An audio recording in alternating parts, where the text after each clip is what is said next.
सच ही कहा है कि इस पृथ्वी पर इंसान का कुछ भी परमानेंट नहीं है।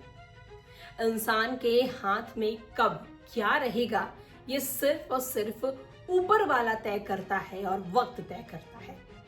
ऐसा ही कुछ एक बार फिर से नजर आ रहा है बिहार की राजनीति में। नमस्कार, आप सभी का स्वागत है न्यूज़स्थान के इस नए एपिसोड में, जहां हम बात करने वाले हैं एक ऐसी कहानी के बारे में, आपको बताने वाले हैं जो इन दिनों बिहार की राजनीति में चर्चा का विषय बना हुआ है। बिहार की राजनीति में ये कहानी इन दिनों इसलिए ज्यादा सुनाई दे रही है और लोग इसमें ज्यादा इसलिए इंटरेस्ट ले रहे हैं क्योंकि ये कहानी किसी और की नहीं बल्कि राज्य सुप्रीमो लालू प्रसाद यादव के परिवार और उनके घर की है। जी हाँ, आज हम बात करने वाले हैं द सर्कुलर हाउस के बारे में। वो घर जहां तेजस्वी यादव का बचपन बीता, वो घर जहां तेज प्रताप यादव बड़े हुए, वो घर जहां राज्य सुप्रीमो लालू प्रसाद यादव के बच्चों की किलकारी, उनकी हंसी आज भी कहीं न कहीं दीवारों में गूंज रही है। जी हाँ, आज हम राबड़ी आवास के बारे में बात करने जा रहे हैं। द सर्कुलर रोड बिहार की राजनीति का वो पता है जहां सिर्फ सरकारें नहीं यादें भी बसती हैं, जहां कमरे सिर्फ ईंटों से नहीं लालू परिवार की हंसी और संघर्ष और दर्द से भरे पड़े थे। आज जब घर खाली कराने का नोटिस आया तो सिर्फ एक पुराना सरकारी बंगला नहीं हिल गया, एक पूरा दौर हिल गया। सोचिए, राबड़ी देवी सुबह दरवाजे पर खड़ी रहती थी, सरकारी गाड़ियों की आवाज आती थी, भीतर रसोई में चाय की केतली चढ़ती थी और उसी आंगन से निकलकर तेजस्वी, तेज प्रताप, रोहिणी अपने स्कूल को खेलने कूदने की दुनिया में भाग जाते थे।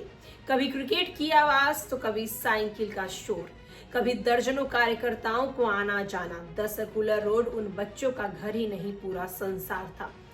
यही वो जगह है जहां तेजस्वी ने पहली बार गेंद फेंकना सीखा, तेज प्रताप यादव ने घोड़े से लेकर बांसुरी तक का शौक अपनाया, रोहिणी जिन्हें अस्पताल, पढ़ाई और घर परिवार को जोड़ते हुए एक संवेदनशील बेटी बनने का सफर यहीं तय किया।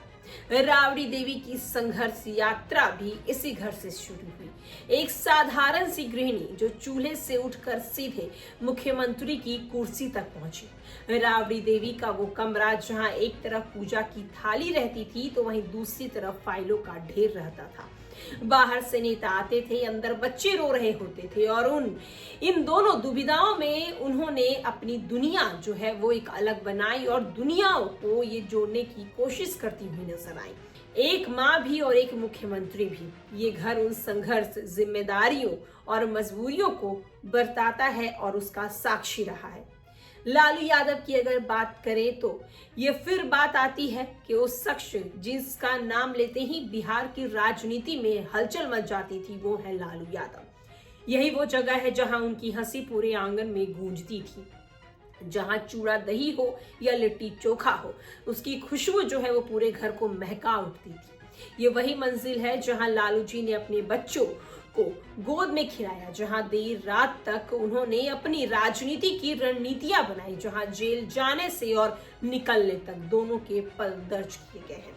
और वही दीवारें आज गवाह हैं कि समय कितना भी बदल जाए, कुछ याद दिल से नहीं जाती है। लेकिन आज इस सरकारी नोटिस ने एक बार उन सभी यादों को झंझोर कर रख दिया है। कमरे खाली हो रहे हैं लेकिन यादें कहां जाएंगी? पुराना लकड़ी का झूला जिस पर छोटे तेजस्वी झूलते थे अब कोने में पड़ा है। दीवार पर तेज प्रताप यादव की साइकिल की टक्कर का निशान। शायद किसी सरकारी अफसर को दिखे या ना दिखे, लेकिन मां राबड़ी देवी की नजर जाते ही हजारों यादें जाग जाएंगी।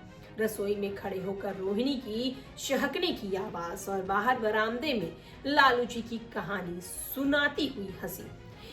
तेजस्वी उस घर की ओर देखते हैं जिसे उन्हें राजनीति से पहले मानवता और संस्कार सिखाया। तेज प्रताप कहते हैं कि इस आंगन में हमने बचपन देखा है, इसे छोड़ना आसान नहीं है।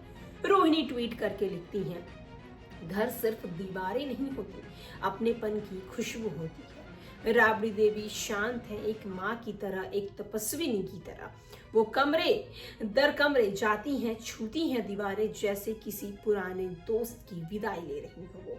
द सर्कुलर रोड की कहानी सिर्फ राजनीति की कहानी नहीं, एक परिवार का बचपन, एक माँ का त्याग, एक पिता की हंसी और बिहार की राजनीति का इतिहास है। घर बदलेगा, पता बदलेगा, पर द सर्कुलर रोड की वो यादें जो लालू परिवार के दिल में बसी है, वो कैसे किसी नोटिस से हट पाएगा।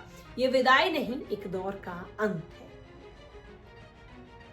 पटना के मशहूर द सर्कुलर रोड वाले राबड़ी देवी के सरकारी आवास को खाली कराने का नोटिस जारी होते ही मानो पूरा लालू परिवार भावुक हो उठा। तेजस्वी यादव, तेज प्रताप यादव, रोहिणी आचार्य का बचपन इस घर में बीता है। उनकी यादें संघर्ष और राजनीति का इतिहास रहा है। वो घर को बता दें कि जब से नोटिस जारी किया गया है उस आवास को खाली करने का, उस सरकारी आवास को खाली करने का, तब से मानो राजद सुप्रीमो लालू प्रसाद यादव का परिवार कहीं ना कहीं एक अलग भावुक होता हुआ नजर आ रहा है। आप क्या कहना चाहेंगे राबड़ी आवास को लेकर? हमारे कमेंट बॉक्स में जरूर बताएं। धन्यवाद।